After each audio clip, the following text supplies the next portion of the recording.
Trobem a la segona gentada, ens hem reunit una cinquantena de persones, de gent, per reflexionar sobre la situació actual política de Santa Coloma de Gramenet i intentar aportar noves idees i noves reflexions polítiques per que seria la campanya d'aquest any, la campanya del moviment. En aquest sentit, hem intentat, amb 2 grups de treball, intentar reflexionar. Ara posarem en comú les idees i intentarem concluir la reflexió que hem extret.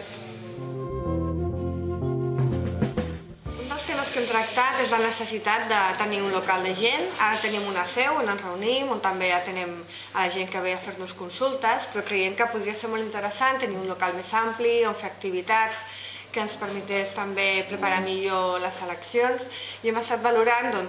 propostes que van sorgint de tant en tant, quin ús li podríem donar, convertir-lo en un centre social, i també, òbviament, es valora la viabilitat econòmica i també d'esforços que això supondria. Però creiem que és un tema molt important, creiem que necessitem un espai on atendre les persones, un espai que ens permeti fer les activitats i també un espai que tingui cabuda a tota la gent de Gramenet.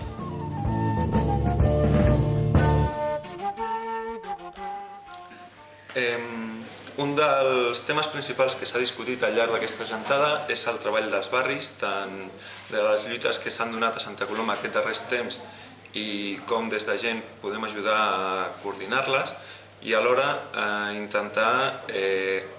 des de gent arribar d'altres barris en els que per mancances o pel que siguin no s'han donat aquestes lluites, i volem també ajudar a que tots els barris de Santa Coloma facin propostes per a les millores del seu barri i que amb tot això fem el programa de gent de Gramenet de cara a les eleccions. Un dels compromisos que ha pres gent de Gramenet en aquesta segona gentada és la reafirmació en la voluntat de presentar-se a les properes eleccions municipals de 2011.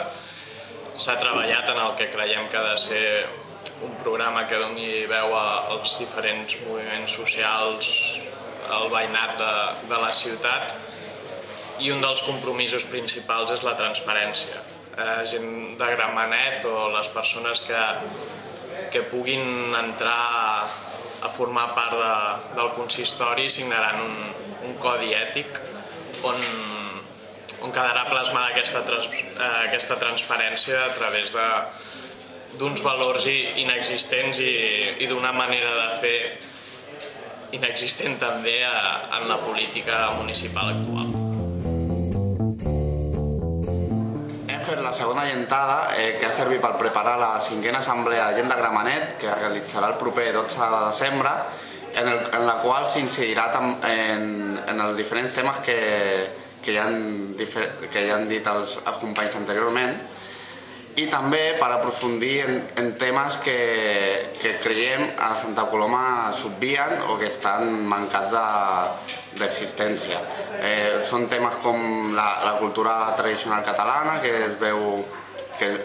relegada a segons termes, i així també com la incidència en els barris, que creiem que estan oblidats, i també per donar veu a la gent que treballa a Santa Coloma en les diferents entitats i en les diferents problemàtiques que hi ha hagut.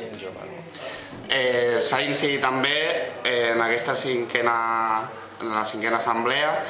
en la proliferació de la gent jove dintre dels moviments socials de Santa Coloma i per tant també en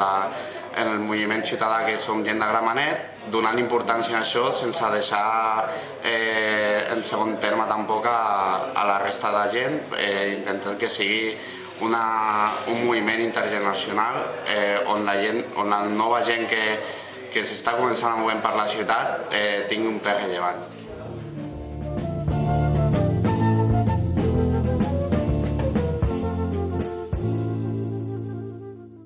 És un any més, una altra continuació de l'any passat, un èxit, noves idees, un nou projecte per aconseguir que Santa Coloma sigui la ciutat que tots volem, una ciutat sostenible i humana per viure.